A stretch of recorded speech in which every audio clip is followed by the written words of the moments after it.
में प्रथम चरण में चुनाव होना है और उसको लेकर भाजपा ने अपनी तैयारी शुरू कर दी है। कल 8 अप्रैल को प्रधानमंत्री नरेंद्र मोदी की सभा होना है और उसको लेकर किस तरह की तैयारी है, हमारे साथ प्रदेश अध्यक्ष मौजूद है। किस तरह की तैयारी है कल पीएम सभा को लेकर? बड़ी व्यापक तैयारी है, सभी तरीके से तैयारियां पूर्ण कर रही हैं। भारतीय जनता पार्टी का ये फिर हमारे देश के नहीं विश्व के सर्वाधिक लोकप्रिय नेता का आगमन हो रहा है। आदरणीय प्रधानमंत्री जी की लोकप्रियता का आप अंदाजा इसी से लगा सकते हैं कि पूरे बस्तर संभाग के कोने कोने से, दूरस्थ अंचल से स्वमेव लोग चलकर आ रहे हैं उनकी सभा में और लाखों की भीड़ होगी। निश्चित रूप से एक विकास पुरुष हैं और विकास के कामों को जनता तक पहुंचाने का काम किया है पूरे देश में।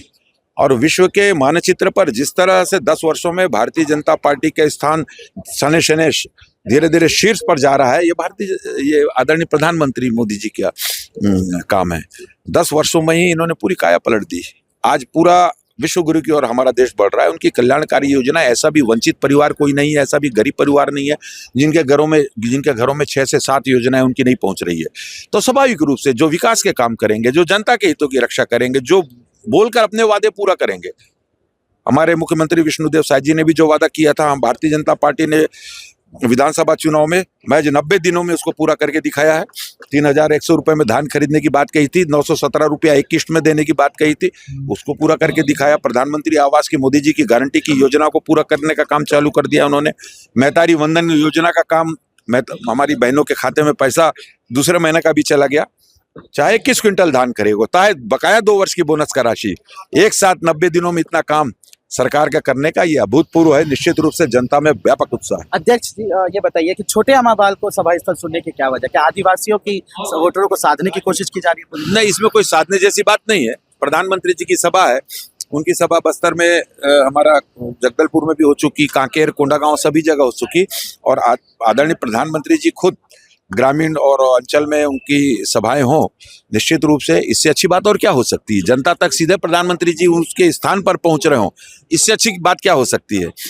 निश्चित रूप से ये मान के चलिए कि प्रधानमंत्री जी की ये सभा में अभूतपूर्व उत्साह है लोगों का। कांग्रेस ने मैनिफेस्टो जारी कर दिया है, कितना प्रभाव पड़ेगा? क्योंकि 25 गारंटी दी है। पिछली बार भी तो गारंटी भरा संकल्प पत्र इनका आया था। इन्होंने न्याय यात्रा निकालते हैं, न्याय संकल्प पत्र निकालते हैं। किसके साथ न्याय किया इन्होंने? छत्तीसगढ़ के साथ क्या न्याय किया गया? छत्तीसगढ़ वासियों के साथ पिछली सरकार ने क्या न्याय किया? भय, भूख, भ्रष्टाचार, अत्याचार, अनाचार, दुराचार, ये सारी सीमा रेखाएं लांघ गई थी पूरे छत्तीसगढ़ में। 36 वादे तो उस समय भी किए थे। छत्तीसगढ़ में 36 वादे, लोक लुभावन वादे, एक भी वादों पर खरा नहीं उतरे। सरकारें ऐसी होती है जो 90 दिन में अपने कही हुई बातों को पूरा करते हैं। 50,000 करोड़ से भी ज्यादा की इन योजनाओं में आदरणीय मुख्यमंत्री विष्णुदेव साय जी ने हितग्राहियों के खाते में पैसा डालने का काम किया, भेजने का उनके जो राशि है स्वाभाविक रूप से। और कुछ ना कुछ तो बोलना है, चुनाव में जाना है। ना तो ये पूरे देश में चुनाव लड़ रहे हैं, ना तो सरकार बनना है इनका, कुछ तय नहीं है। तो इस नाते वादा कर दो। वादा करने में क्या, 1 लाख रुपए वादा कर दिया, 1 रुपया जिन्होंने नहीं दिया 5 साल में। देखिए, भाजपा पूरी तरह से कोशिश कर रही है कि छोटे अमाबाल में कल जब प्रधानमंत्री की सभा होनी है, यहाँ ज़्यादा से ज़्यादा भीड़ जुटाया जा सके और यहाँ के जो आदिवासी वोटर हैं उन्हें साथ सके।